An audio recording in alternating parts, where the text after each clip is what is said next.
Hello बच्चों आज हम पढ़ेंगे इलेक्ट्रिक डायपोल।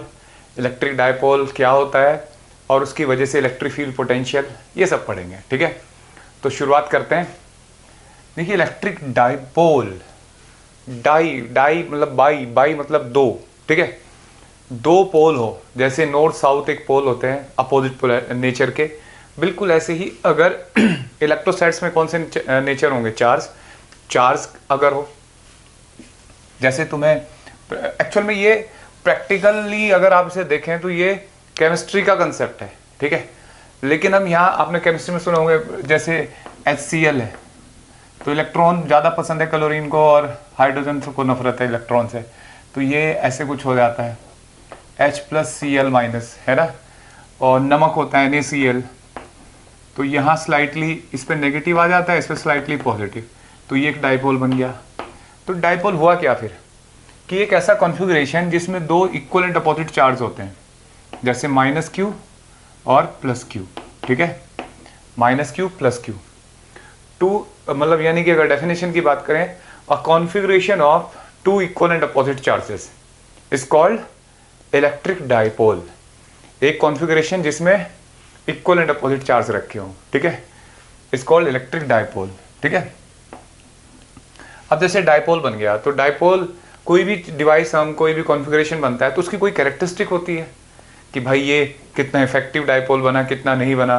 कोई मैग्नेट है कितनी इफेक्टिव है, कोई करंट कैरिंग रिंग थी उसका फील्ड कितना है, तो ऐसे ही यहाँ इसके भी अपना कुछ कैरेक्टरिस्टिक होनी चाहिए। तो इसकी कैरेक्टरिस्टिक मेजर करते हैं हम। एक वर्ड होता है डाइपोल मोमेंट, वेक्टर P, जिसकी फिक्स डायरेक्शन है नेगेटिव से पॉजिटिव की तरफ होता है। हो सकता है आपको एकदम हैरत में आ गए, केमिस्ट्री में ही पढ़ा होगा आपने पॉजिटिव से नेगेटिव, लेकिन फिजिक्स में हम इसे नेगेटिव से पॉजिटिव की तरफ मानते हैं। अब देखो ये है electric dipole moment. Electric dipole moment क्या होगा बच्चों,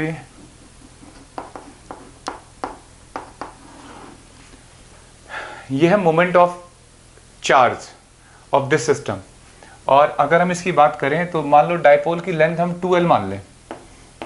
2L क्यों लेते हैं, कारण है कुछ, कैलकुलेशन में इजी रहेगा आगे चल के। आप कोई लेंथ L भी ले सकते हैं, A ले सकते हैं, कुछ भी। तो डायपोल मोमेंट वैसे तो मोमेंट ऑफ चार्जेस होता है, और हम ऐसे लिखेंगे चार्ज, कोई एक चार्ज इनटू उनके बीच की सेपरेशन। ठीक है, ऐसे लिखा, और क्या हो जाएगा ये 2QL वेक्टर। ठीक है, और ऐसा यूनिट क्या होगी इसकी, कूलम मीटर। एक CGS यूनिट भी है डिबाय। ठीक है, डिबाय, और वो तब होती है जब चार्ज इलेक्ट्रोस्टैटिक यूनिट में लिखा हो और लेंथ सेंटीमीटर में हो, तो ये केमिस्ट्री में यूज होती है। हम फिजिक्स वाले क्या यूज करेंगे, कूलम मीटर। ठीक है, अब देखो नेगेटिव और P की डायरेक्शन हमेशा नेगेटिव चार्ज से पॉजिटिव चार्ज की तरफ रखनी है, ये याद रखना है। ठीक है, अच्छा अगर मान लो मैं डाइपोल ऐसे बनाऊं, ये प्लस ये -Q, और ये लेंथ मैंने A लिख दी, तो आज क्या लिखोगे P को, चार्ज इनटू सेपरेशन। ठीक है, लेंथ मतलब वेक्टर के अकॉर्डिंग लेना है, ये मतलब जरूरी कि 2L ही लिखें, A भी लिख सकते हैं। तो ये इलेक्ट्रिक डायपोल मोमेंट है। अगर डेफिनेशन स्कूल में लिखनी हो तो स्कूल में ऐसे लिखते हैं, it is the product of dipole moment की definition, it is the product of charge and separation, ऐसे लिख लेते हैं। वैसे आपको समझ में आना चाहिए, it is the moment of charges. ठीक है, इसको प्रूव भी करेंगे हम। देखो बच्चों, जैसे आपको किसी, अगर मान लो सिस्टम का डायपोल मोमेंट पता करना है, ठीक है, तो तरीका ये होता है कि शुरुआत से समझाने की कोशिश करूंगा। जैसे यही है -Q, ये +Q। ठीक है, मुझे इसका डायपोल मोमेंट पता करना है, और इनके बीच में गैप मान लिया मैंने 2L, ये 2L लेंथ है। ठीक है, तो क्या करते हैं बच्चों, इसे x एक्सिस पे रख लो ऐसे, ये y पे। ठीक है, मुझे बताओ -Q का कोऑर्डिनेट क्या होगा, बोलो। 0 0, और इसका कितना होगा 2L, 0 होगा। अब देखो जैसे सेंटर ऑफ मास में मोमेंट ऑफ डिस्टेंस ली थी आपने, है ना, बिल्कुल ऐसे यहाँ पे -Q और +Q का मोमेंट लेते हैं हम। ठीक है, तो देखो P इक्वल टू लिख रहे हैं, पहले Px लिखेंगे, चार्ज इंटू उसका x coordinate plus charge into x का कोऑर्डिनेट, कितना आ गया Px, Q into 2L। Clear है, समझ आया बच्चों। और अगर मैं कहूँ पी वाई बताओ, तो P Y charge into zero, charge into zero, तो पी वाई जीरो आ जाएगा। तो नेट मोमेंट ही जो होगा वो होगा पी एक्स आई कैप, यानी कि Q two L I cap. और अगर वेक्टर लेंथ को लिखना चाहते हो तो टू क्यू एल वेक्टर। तो यही तो पढ़ा है हमने, है ना।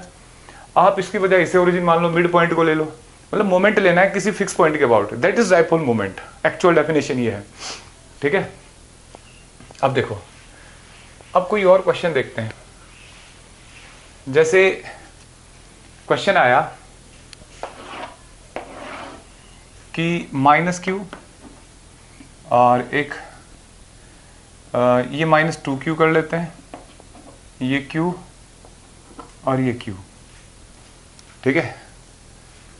ये सिस्टम है, इसके कोऑर्डिनेट हैं a0 और इसके कोऑर्डिनेट बच्चों दे रखे हैं a2a, कुछ भी लिख दिया। हमसे पूछा जा रहा है कि क्या ये इस सिस्टम का डाइपोल मोमेंट क्या होगा। तो देखो कैसे सोच सकते हो बच्चों आप, जैसे बिल्कुल ऐसी px पता करो पहले, इसके भी कोऑर्डिनेट लिख लो 0,0, तो px हो जाएगा चार्ज इंटू उसका x कोऑर्डिनेट, ठीक है। तो minus two Q into zero plus Q into A. भाई मोमेंट लेना है, मतलब चार्ज इंटू उसका x कोऑर्डिनेट, जैसे सेंटर ऑफ मास में करते थे, मास इंटू x कंपोनेंट, है ना। और चार्ज इंटू x कंपोनेंट, ये तो जीरो हो गया, 2qa आ गया, ठीक है। px सिमिलरली py, देखो py हो जाएगा minus two Q into zero plus Q into zero plus Q into 2a, ठीक है। कितना आ गया बच्चों, 2qa। py जरूरी कि हमेशा सेम आए, और गलती से सेम आ गया, ठीक है। चेक कर लेते हैं q इंटू ए, क्यू इंटू ए। हाँ, अब देखो p वेक्टर क्या होगा बच्चों, पी एक्स आई कैप, पी वाई जे कैप। पी एक्स कितना है, 2qa आई कैप, 2qa जे कैप, ठीक है। p वेक्टर, अगर मैं मैग्नीट्यूड की बात करूं, 2qa रूट 2, ठीक है बच्चों, ये आ जाएगा। क्लियर है। तो देखो ऐसे ही, जैसे अब मान लो ये मेथड आप स्कूल में नहीं कर सकते, ठीक है। तो स्कूल के लिए जैसे अगर क्वेश्चन आ जाए 2q minus Q minus Q, ठीक है। इक्विलेटरल ट्रायंगल के कॉर्नर पे रखें, हमसे पूछा जा रहा है equivalent dipole moment of this system, ठीक है। तो दो बातें हैं यहाँ बच्चों, एक तरीका है कि स्कूल, मतलब आप जो मैंने मेथड सिखाया उससे कर लो, इसे ओरिजिन बना लो, सॉल्व कर लो, आंसर आ जाएगा। लेकिन स्कूल में ऐसा नहीं करेंगे आप, क्योंकि वो इस तरीके से बताते भी नहीं है। तो आप क्या करो, इसको सोचो, पहले सोचो कि हाँ डाइपोल बन कैसे रहे। ऐसे देखो, अगर ये 2q है, मैं इसको आधा आधा तोड़ लूँ, इधर q ये q, ठीक है।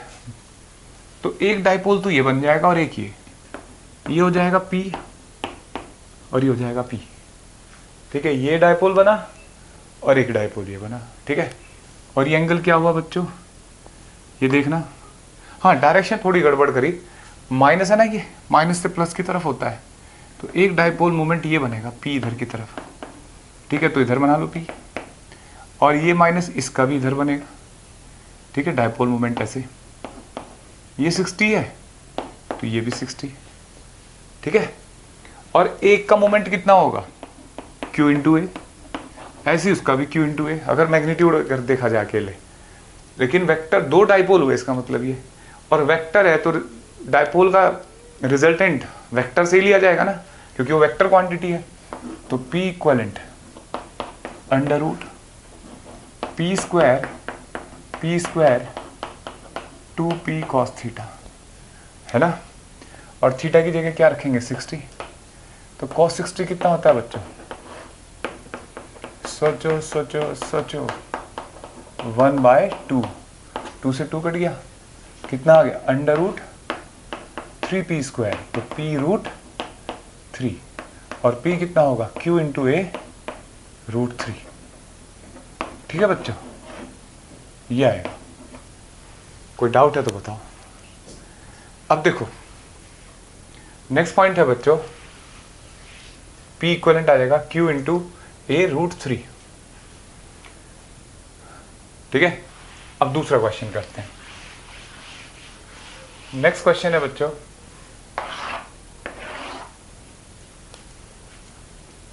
जैसे ऐसे दे रखा है -2Q, ये Q, ये Q, इसके कोऑर्डिनेट A0 इसको 0B। ठीक है, हमसे पूछा जा रहा है नेट डाइपोल मोमेंट बताओ इस सिस्टम का। तो पहले तो क्वेश्चन है, बिल्कुल स्कूल वाले मेथड से कर रहे हैं, उससे नहीं करेंगे। आप सोचो बेसिक से कि यार ये दो डाइपोल बन रहे हैं, एक ये बन रहा है और एक ये बन रहा है, तो ये बन जाएगा P1 और माइनस से प्लस की तरफ होगा। भाई -2Q को दो टुकड़ों में तोड़ दो, तो -Q उसके लिए, ये Q उसके लिए, क्योंकि डाइपोल में इक्वल एंड अपोजिट चार्ज ही चाहिए आपको। और P2 इधर बना लो। ठीक है, एंगल कितना है 90। ठीक है, और P1 कितना होगा बताओ। P1 होगा चार्ज इंटू सेपरेशन। वो कितना होगा, चार्ज इंटू सेपरेशन। सेपरेशन कितनी है B, तो रिजल्टेंट क्या लिखा जाएगा, √P1 स्क्वायर P2 स्क्वायर, बस इतना ही। 90 में नहीं है, तो देखो QA square plus QB square है ना, Q √A square plus B square. और आप कहते हो नहीं सर वेक्टर फॉर्म में लिखना था, तो देख लो वेक्टर फॉर्म में लिख लो। ये चार्ज डाइपोल मोमेंट इंटू आई कैप और डाइपोल मोमेंट इंटू जे कैप, ये जे में। ठीक है, तो QA आई कैप QB जे कैप, ऐसे भी लिख सकते हो। क्लियर है, तो ये हमने डाइपोल मोमेंट फाइंड करना सीखा डाइपोल का। ठीक है बच्चों, तो देखो बच्चों अभी हम पढ़ते हैं इलेक्ट्रिक फील्ड फाइंड करना सीखते हैं। ठीक है, डाइपोल की वजह से। तो electric field due to dipole, electric field due to dipole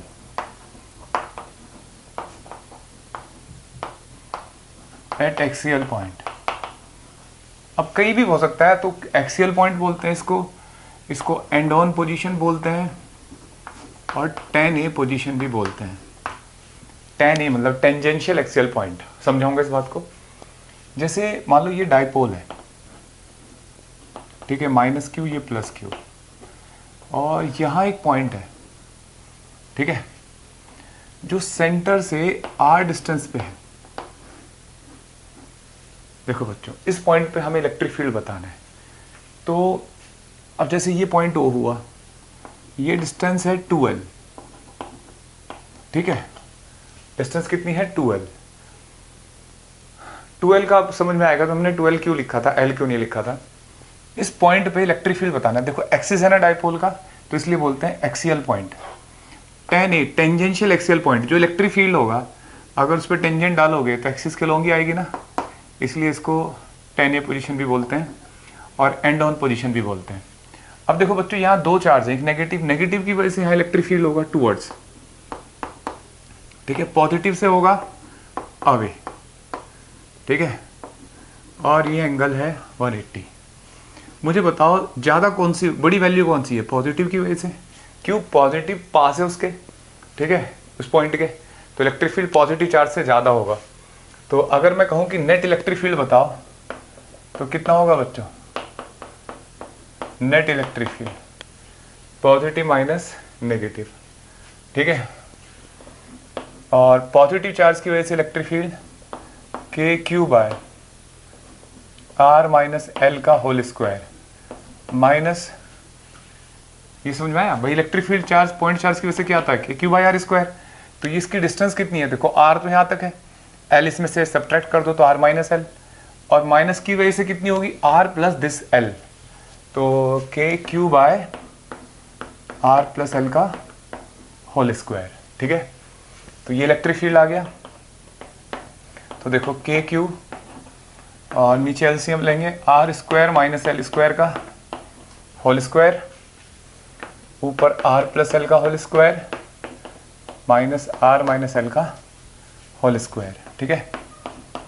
के क्यू जिसे सॉल्व करें तो R square plus L square plus 2RL minus R square L square plus 2RL।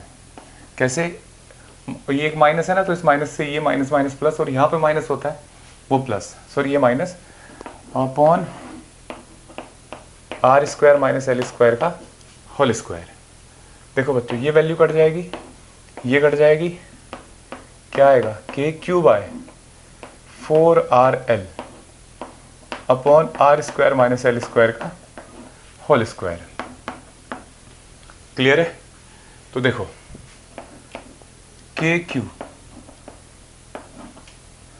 ठीक है, 4RL, इसके क्या लिख सकते हैं 2RL, ओ सॉरी Q यहाँ पे लो अंदर, और L R को बाहर लिख लेते हैं, 2 बाहर ले लेते हैं, 2QL। ध्यान से देखो, अगर मैं इस 4 में से 2 बाहर ले लूँ, R को बाहर ले लूँ और Q अंदर रख दूँ तो 2QL हो जाएगा। और 2QL क्या होता है बच्चों, बताओ जरा। P वेक्टर, ठीक है, तो ये हो जाएगा 2KRP upon R square minus L square का होल स्क्वायर। अगर आपने नोट कर लिया हो तो मैं इसे ऊपर से रब कर दूं। एक बात ध्यान देना कि पॉजिटिव वैल्यू बड़ी है, नेगेटिव छोटा है, तो नेट इलेक्ट्रिक फील्ड किधर आएगा, सोचो, अवे, ऐसे, ठीक है। और P वेक्टर की डायरेक्शन किधर होती है, नेगेटिव से अवे। तो जो वेक्टर P के अलोंग आता है वेक्टर E एक्सियल पॉइंट पे, और कितना आया सोल्व करके देखो, ये आया है E इक्वल टू, भाई K की वैल्यू भी रख देते हैं, 1/4πε0 2PR upon R square minus L square का होल स्क्वायर। क्लियर है? ये आ गया इलेक्ट्रिक फील्ड। अब देखो बच्चों, अब अगर मैं वेक्टर फॉर्म में लिखूं तो इसको आप वेक्टर में ऐसे भी लिख सकते हो, P की डायरेक्शन में आ जाएगा, ठीक है। सोचो अगर शॉर्ट डाइपोल हो जाए, शॉर्ट डाइपोल और डिस्टेंट पॉइंट, ध्यान देना बच्चों, अगर R की value, R is very very very less than 2L, R L से बहुत छोटा है, ठीक है, 2L से बहुत छोटा है, तो उस केस में R square minus L square is nearly R square, ठीक है। सोचो मतलब जैसे डाइपोल ये है और पॉइंट बहुत दूर है, और डाइपोल बड़ा भी है लेकिन पॉइंट बहुत बहुत दूर है, तो उस केस में क्या होगा बच्चों, आर, मतलब ये गलत लिख दिया मैंने, R is very very greater than 2L, ठीक है। तो R square minus L square nearly R square हो जाएगा। तो देखना जरा, E equal to 1/4πε0 2PR upon R की पावर 4, कट जाएगा ये, तो 1/4πε0 2P by are Q. Clear है बच्चों? तो ये आ जाएगा इलेक्ट्रिक फील्ड। क्लियर? अब देखो, अगर मान लो, अब एक बात और समझने की है यहाँ कि ये जैसे माइनस Q है, ये वेक्टर P है, तो इस तरफ इलेक्ट्रिक फील्ड ऐसे होगा अगर इधर है पॉइंट, और अगर पॉइंट इधर है तो भी इलेक्ट्रिक फील्ड इधर ही होगा, डाइपोल के इधर भी है तो। क्यों? क्योंकि P के अलोंग होता है, जैसे मैंने बताया, तो हमेशा P के अलोंग होगा इलेक्ट्रिक फील्ड, ठीक है। तो ये इलेक्ट्रिक फील्ड आ गया एक्सियल पॉइंट पे। अब पढ़ते हैं बाइसेक्टोरियल पॉइंट पे। Electric field due to dipole at bisectorial point, देखो कितने सारे नाम है इसके, बाइसेक्टोरियल, इक्विटोरियल और broad on side, broad side on ऐसे लिख सकते हो, और हो सकता है 10B पोजीशन, टेंजेंशियल बाइसेक्टोरियल पोजीशन, ठीक है। अब देखो समझते हैं, जैसे ये माइनस Q ये प्लस क्यू, ये वेक्टर है P, इसकी लेंथ है 2L, ठीक है। बाइसेक्टोरियल पॉइंट मतलब बाइसेक्टर पे हो ऐसे, इक्वेटोरियल भी बोल रहे हैं क्योंकि पोल को इक्वली डिवाइड कर रहा है, जैसे लाइन ऑफ इक्वेटर। अब जैसे हमसे पूछा जा रहा है यहाँ पे एक पॉइंट है, इस पॉइंट पे बताना है इलेक्ट्रिक फील्ड, ठीक है। देखो बच्चों, दो चार्ज है माइनस क्यू और प्लस क्यू, दोनों से इक्वी डिस्टेंस है ना ये। तो देखो इसकी वजह से माइनस चार्ज की वजह से electric field E note towards, और इतना ही फील्ड इसकी वजह से होगा प्लस, ठीक है। और अगर ये एंगल थीटा है तो ये भी थीटा, ये भी थीटा, ये भी थीटा, क्लियर है, दोनों सेम डायरेक्शन में होंगे। ई नोट का इधर कंपोनेंट कितना होगा बच्चों, ई नोट साइन थीटा, ओ ओ ओ ओ कॉस थीटा, और इतना ही कंपोनेंट इसकी वजह से, तो 2 और साइन थीटा कंपोनेंट दोनों के आपस में कैंसिल हो जाएंगे, ठीक है। देखो कैंसिल हो गए, तो रिजल्टेंट इलेक्ट्रिक फील्ड कितना आया, 2 ई नॉट कॉस थीटा, ठीक है। देखो बच्चों 2 E naught cos theta, 2 E naught कितना होगा, किसी एक चार्ज की वजह से। तो पहले ये देखो, ये डिस्टेंस आर है, कौन सी डिस्टेंस, ये डिस्टेंस, और ये एल है, तो ये डिस्टेंस कितनी होगी बच्चों, R square plus L square का रूट ना। तो देखो ये जो हो जाएगा ई नोट कितना होगा, K Q by under root R square plus L square का होल स्क्वायर, और कॉस थीटा होगा बेस अपॉन हाइपोटेन्यूज, ठीक है, बेस अपॉन हाइपोटेन्यूज, क्लियर है। तो देखो बच्चों यहां देखो 2QL, ये क्या पढ़ा है हमने, P, वेक्टर P कितना होता है 2QL, तो उसका मैग्नीट्यूड कितना होगा, K into P upon R square plus L square की पावर 3/2, ठीक है, समझ में आया बच्चों। तो अगर ये K की वैल्यू रख लो आप यहाँ, E इक्वल टू 1/4πε0, ऐसे लिख सकते हैं। अगर R is very very greater than 2L, भाई अगर डिस्टेंट पॉइंट हो जाए, डिस्टेंट पॉइंट और कौन सा, शॉर्ट डाइपोल, तो उस केस में R square plus L square किसके बराबर होगा, आर स्क्वायर के। तो E इक्वल टू हो जाएगा 1/4πε0 P बाय, देखो R square plus L square R square हो गया, तो स्क्वायर से क्यूब कट जाएगा, आर क्यूब आ गया, ठीक है। तो देखो बच्चों ये आ गया electric field, K P by R cube.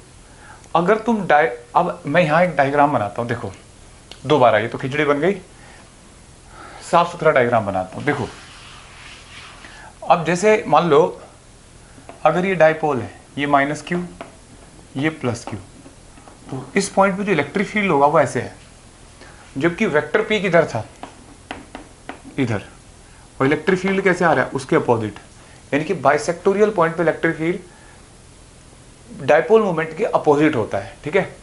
तो देखो ऐसे, अगर मैं यहाँ पे पॉइंट लूँ तो भी इधर होगा, नीचे पॉइंट हो तो ये बात याद रखनी है, डाइपोल मोमेंट के अपोजिट होता है।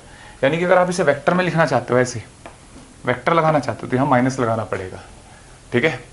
अच्छा एक और बात, सेम पॉइंट आपने एक्सियल डिस्टेंस पॉइंट पे लिया, यहाँ एक्सियल है और ये बाइसेक्टोरियल है, तो आपको पता लगेगा कि बाइसेक्टोरियल पॉइंट पे जो इलेक्ट्रिक फील्ड होता है दैट इज 2/2 ऑफ एक्सियल, मतलब सेम डिस्टेंस पे दो पॉइंट लिया आपने, तो बाइसेक्टोरियल पे उसका आधा होगा। क्यों, क्योंकि एक्सियल पे डबल हो जाता है। देखो यहाँ पे तो P/R³ है और एक्सियल में क्या लिखा था 2P/R³, तो ये आधा नहीं हो गया एक्सियल वाले पॉइंट का, तो ये बात याद रखनी है, ठीक है। अब हम थोड़े से क्वेश्चन देख लेते हैं।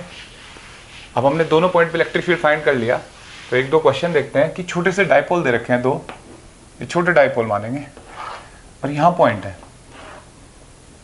ऐसे दे रखे हैं, ठीक है। सेंटर से डिस्टेंस है R, सेंटर से डिस्टेंस है R ऐसे, और इसका डाइपोल मोमेंट इस तरफ दिखा रखा है, और इसका ऐसे, ठीक है बच्चों। तो अगर डाइपोल ऐसे है तो इसका मतलब ये माइनस होगा और ये प्लस, ये माइनस ये प्लस। चार्ज तो पता कर सकते हो। हमसे पूछा जा रहा है पॉइंट पी पे इलेक्ट्रिक फील्ड बताओ। देखो इस एक्सिस का कौन सा पॉइंट है ये, इस ये क्या बोलते हैं डाइपोल का एक्सियल है ना, और इसका भी एक्सियल है और सेम डिस्टेंस पे, तो इक्वल होगी वैल्यू।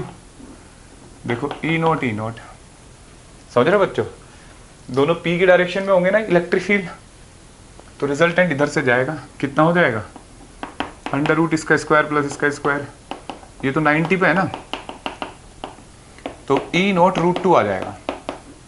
तो नेट इलेक्ट्रिक फील्ड हो जाएगा K 2p by R cube into root 2, ठीक है, ये क्वेश्चन है। अच्छा अगर मैं आपसे कहूँ कि भाई ये क्वेश्चन समझ में आ गया, अगर क्वेश्चन इस वाले डाइपोल को ऐसे ना बना के ऐसे बनाया होता, ठीक है, और p ऐसे दे रखा होता, तो p ऐसे देने का मतलब ये माइनस ये प्लस की। अब पूछ रहा है कि नेट इलेक्ट्रिक फील्ड बताओ पॉइंट p पे, तो देखो कैसे बताते हैं आप, बोलो बच्चों, इस पॉइंट पे इलेक्ट्रिक फील्ड कैसे लिखते हैं। देखो इस ये एक्सियल पॉइंट हुआ तो इधर होगा, है ना, और ये बाइसेक्टोरियल है ना, मतलब इस ये पॉइंट इस डाइपोल के बाइसेक्टर पे है, पी के उल्टा होता है, तो ई बी ऐसे। तो जो नेट फील्ड होगा बच्चों वो होगा ई ए प्लस ई बी, ठीक है, और ई इक्वल टू होगा, दोनों जोड़ देते हैं, एक्सियल पे कितना होता है के 2p बाई आर क्यूब, और बाइसेक्टोरियल कितना होता है बच्चों के पी बाई आर क्यूब, तो 4kp बाय आर क्यूब आ गया, और 4 कैसे 3,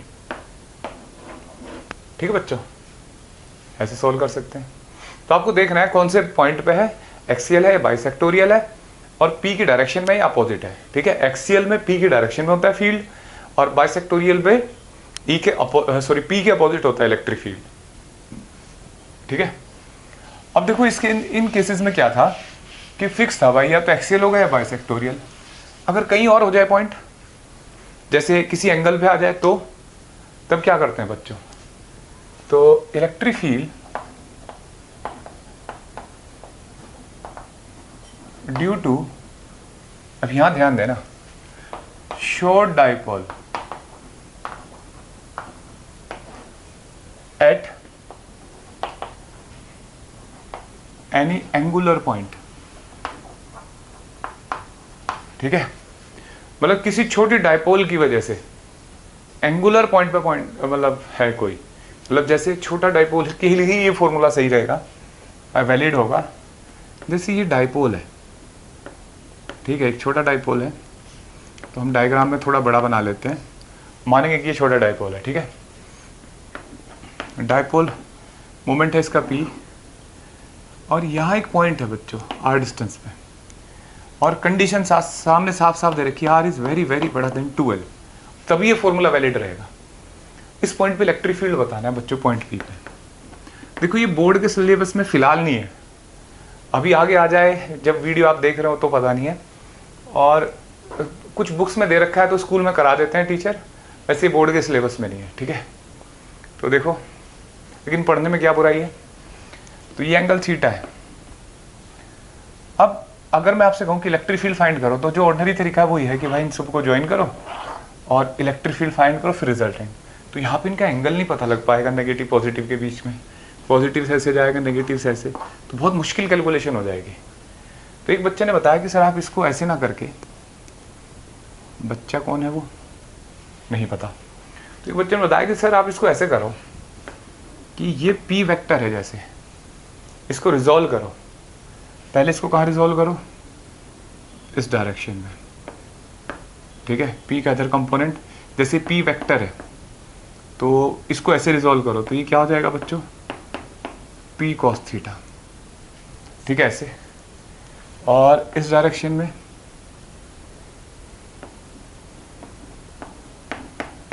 p साइन थीटा, ठीक है, ये p cos थीटा है, तो p cos थीटा इस पॉइंट पे कितना हो जाएगा बच्चों,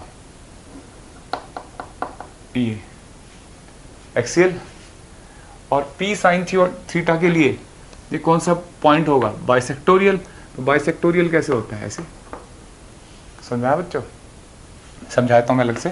जैसे एक डाइपोल है ये, इस पॉइंट पे इसकी वजह से इलेक्ट्रिक फील्ड ऐसे होगा ई ए, है ना। अगर मैं इस डाइपोल को ऐसे तिरछा कर दूं तो यहाँ पे इलेक्ट्रिक फील्ड कैसे होगा, ऐसे, समझाया। तो ये डाइपोल आपने क्या किया, ये जो मोमेंट था ये पी वेक्टर, उसको रिजोल्व किया दैट पी कॉस थीटा। तो एक डाइपोल माना जाएगा ना, तो उसका एक्सियल पॉइंट हुआ तो ऐसे आएगा, नहीं आएगा। बिल्कुल ऐसे ही अगर वेक्टोरियल मतलब सॉरी बाइसेक्टोरियल पॉइंट होता है, तो बाइसेक्टोरियल पॉइंट पे यहाँ ऐसे होता है इलेक्ट्रिक फील्ड। अगर मैं इस डाइपोल को ऐसे कर दूँ, कैसे, इसको घुमा दूँ ऐसे, तो बाइसेक्टोरियल पॉइंट यहाँ से नहीं जाएगा, तो वो रहा ये, ठीक है।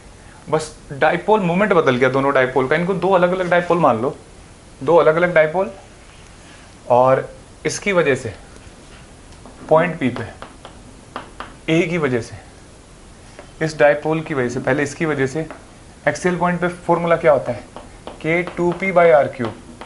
लेकिन आज p कितना है उसका, cos थीटा, ठीक है। और बाइसेक्टोरियल पॉइंट पे क्या होगा बच्चों, के p/r³, और इसका p कितना होगा बाइसेक्टोरियल का, साइन थीटा। तो एक्सियल पॉइंट पे ये और बाइसेक्टोरियल पे ये। तो जो यहाँ पे देखो ये दोनों 90 डिग्री पे हैं, लग नहीं रहे, थोड़े से ठीक से करते हैं इनको बच्चों, डायग्राम बहुत मायने रखता है, ठीक है। ये एंगल थीटा, तो रिजल्टेंट इलेक्ट्रिक फील्ड होगा A square plus E B square, clear है। तो देखो अंडर रूट ई ए कितना होगा, के 2p cos theta by r³ का होल स्क्वायर, के p sine theta by r³ का होल स्क्वायर, ठीक है। जब आप इसे सॉल्व करेंगे तो जो कांस्टेंट है के p/r³ बाहर आ गया, under root 4 cos square theta बचेगा, देखो 4 प्लस साइन स्क्वायर थीटा, ये हो जाएगा बच्चों के p/r³ 3 cos square theta plus cos square theta plus sine square theta, ठीक है। तो ये कितना हो जाएगा बच्चों, 1। तो अब मैं यहाँ नोट कर लूँ, तो ये हो जाएगा electric field at this point will be 1/4πε0 p/r³ under root, देखो ये 1 हो गया, 3 cos स्क्वायर थीटा प्लस 1, ठीक है। और यहाँ जो गौर करने वाली बात है कि जो इलेक्ट्रिक फील्ड होगा रिजल्टेंट वो ऐसे कुछ जाएगा, है ना। अगर मैं आपसे कहूँ कि इसका एंगल बताओ इधर से कितना है, ये अल्फा, तो आपको पता है यार ये ई ए है और ये लेंथ कितनी होगी ई बी, ठीक है। तो tan अल्फा कितना आ जाएगा, tan अल्फा होगा ई बी बाय ई ए, ठीक है बच्चों। ई बी बाय ई ए कितना होगा, दैट इज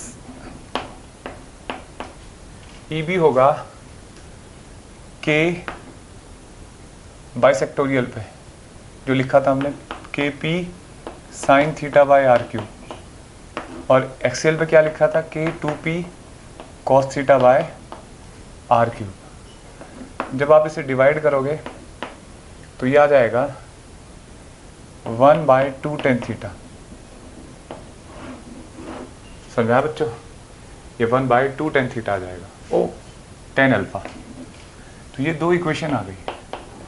अगर आप इससे वेरीफाई करना चाहते हो कि ये सही भी या गलत है, तो जब एक्सियल पॉइंट पे थीटा 0 हो जाएगा, है ना, तो एक्सियल पॉइंट पे थीटा 0 रखो, तो cos 0 1, 3 + 1 4, 4 का रूट 2, 2p/r³, यही तो आया था एक्सियल पॉइंट पे।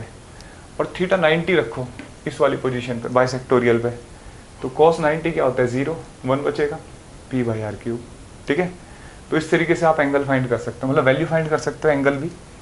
मतलब ये आपके पास दो फॉर्मूले आए एंगुलर पॉइंट पे, मतलब ये डाइपोल है, ये p वेक्टर है इस पॉइंट पे, r डिस्टेंस है ये, ये एक्सियल पॉइंट है और ये बाइसेक्टोरियल पॉइंट है, ये एंगल 90 है, ठीक है। और रिजल्टेंट ये एंगल थीटा है, तो रिजल्टेंट ऐसे जाता है और ये एंगल अल्फा होता है, ठीक है। समझ में आया बच्चों? अब एक क्वेश्चन करते हैं, ठीक है, बड़ा पेट सा क्वेश्चन है।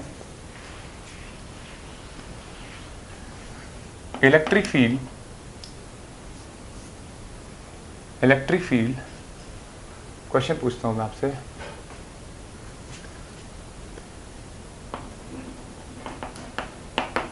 Field due to short dipole at any angular point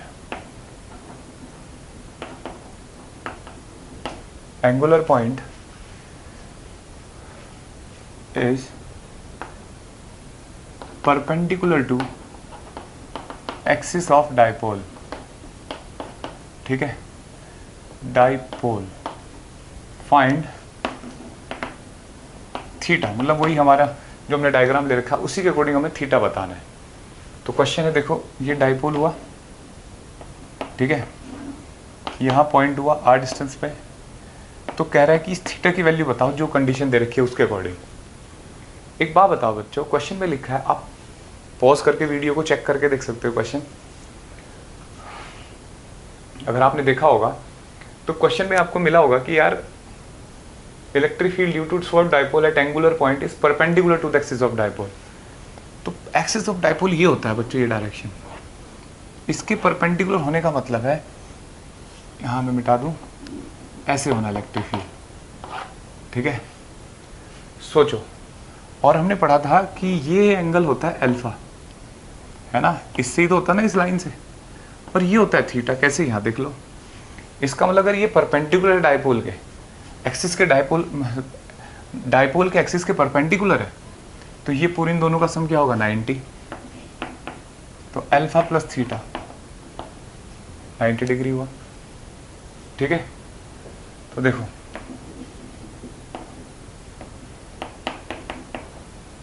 ten alpha equal to 1/2 tan theta. Alpha की जगह क्या रख देंगे बच्चों? 90 माइनस थीटा, 1/2 टेन थीटा।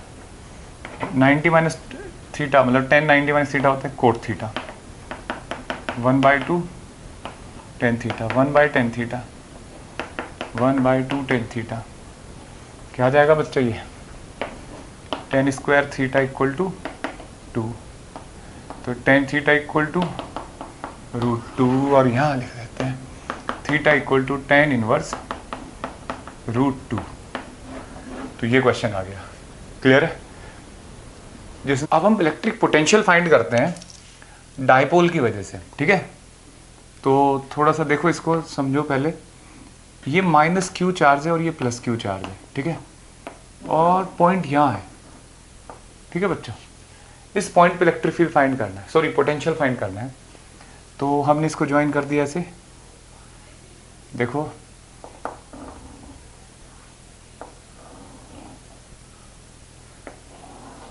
ये 2 पॉइंट है, ठीक है।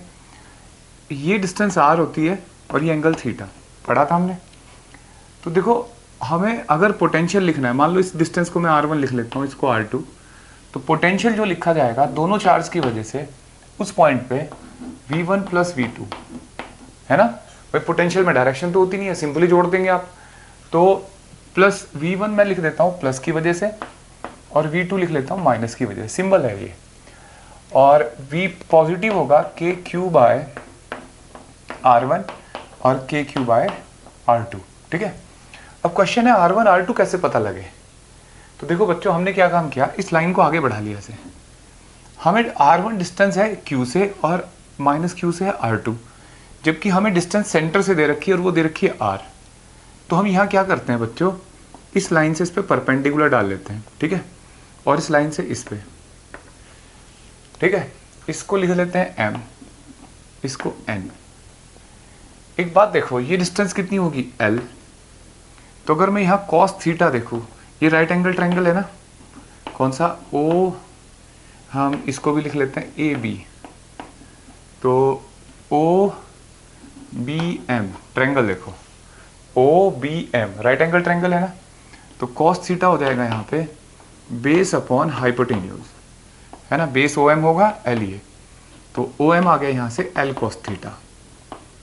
बिल्कुल ऐसी ही ट्रायंगल ये देखो, ट्रायंगल ओ बी एन, ठीक है, सॉरी ओ ए एन, इसमें भी देखो ये थीटा, ये बेस हो जाएगा, ठीक है, ये हाइपोटेन्यूज, तो कॉस थीटा बेस हो गया ओ एन और हाइपोटेन्यूज हो गया एल, ये भी तो एल होगा ना यहां तक की लेंथ, तो यहां से ओ एन कितना आ गया एल कॉस थीटा। क्लियर है बच्चों, ये ओ एन आ गया और ये आ गया। याद करो हमने बचपन में एक थ्योरम पढ़ी थी 7th 8th क्लास में कि अगर एक पॉइंट से दो लाइन जा रही है तो कहीं भी आप एक लाइन से दूसरी लाइन पर परपेंडिकुलर डाल दोगे कोई थोड़ा दूर, तो वहां वो लेंथ लगभग इक्वल होती है, लगभग इक्वल, अप्रोक्सीमेटली इक्वल बोला गया था। तो तुम ऐसे सोचो कि ये R1 और PM नियरली इक्वल होनी चाहिए ना, है ना, और PM और ऐसे ही R2, ये R2 और ये PN नियरली इक्वल होनी चाहिए ना, ठीक है। और PM कितना होगा पहले ये देखो, PM तो R1 माइनस, सॉरी PM कितना होगा ये पता करना है, तो PM कितना होगा, टोटल लेंथ R है, ये R कौन सी लेंथ है पूरी, और ये कितनी है OM, that is L cos theta, तो R में से L cos थीटा घटा दो, सब्ट्रैक्ट कर दो, ठीक है। ऐसे ही PN देखनी है तो L है ये cos थीटा, तो ये हो जाएगी R plus L cos theta, ठीक है, R2। तो देखो सिंपल सी बात, V इक्वल टू के क्यू, R1 की जगह हो जाएगा R minus L cos theta, और ये माइनस भी होगा बच्चों, चार्ज का साइन लेते हैं ना तो माइनस क्यू होगा, ठीक है। तो K माइनस क्यू और R2 होगा PN, है ना, दैट इज R2, तो PN हमने क्या लिखा है R plus L cos theta, ठीक है। देखो बच्चों एलसीएम ले लेते हैं, के क्यू और नीचे आएगा R square minus L square cos square theta, और ऊपर क्या आएगा यहाँ 1 और यहाँ -1, है ना, तो R plus L cos theta minus R minus L cos theta, ठीक है। V इक्वल टू के क्यू, देखो R में से R घट गया, 2L cos theta, R square minus L square cos square theta, ऐसे लिख सकते हैं। देखो 2QL क्या होता है बच्चों, P होता है ना, तो ये हो जाएगा V इक्वल टू के P cos theta by R square minus L square cos square theta. ये पोटेंशियल आ गया इस पॉइंट पे, ठीक है, नोट करो इसको। अब मैं क्या कर रहा हूँ, मैं थोड़ा यहाँ इसको रब कर रहा हूँ, साफ सुथरा लिखने जा रहा हूँ। जैसे देखो, अगर मान लो, देखो जब मैंने एंगुलर पॉइंट पे इलेक्ट्रिक फील्ड फाइंड किया था तो उसमें कंडीशन लगाई थी शॉर्ट डाइपोल। यहाँ कंडीशन ऐसी नहीं है, यहाँ चाहे शॉर्ट डाइपोल हो चाहे लॉन्ग, सबके लिए ठीक है ये। जैसे ये पॉइंट था ऐसे P, R डिस्टेंस पे एंगल थीटा, तो यहाँ पोटेंशियल आ गया ये 1/4πε0 P cos theta upon R square minus L square cos square theta, ऐसे आ गया, ठीक है। अब देखो बच्चों, अगर मैं कहूं पहला केस है एक्सियल पॉइंट, ठीक है, एक्सियल पॉइंट पे सोचो बच्चों थीटा क्या हो जाएगा 0, मतलब यहां पे पॉइंट आ जाए, ठीक है।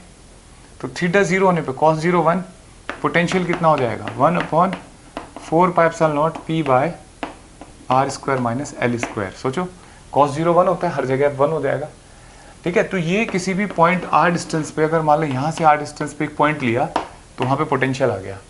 अगर इसमें भी छोटा डाइपोल हो, शॉर्ट डाइपोल, तो क्या हो जाएगा, R बहुत बड़ा हो जाएगा L से, है ना, तो R square minus L square क्या हो जाएगा बच्चों, नियरली R स्क्वायर, तो पोटेंशियल कितना आ जाएगा 1/p/r²।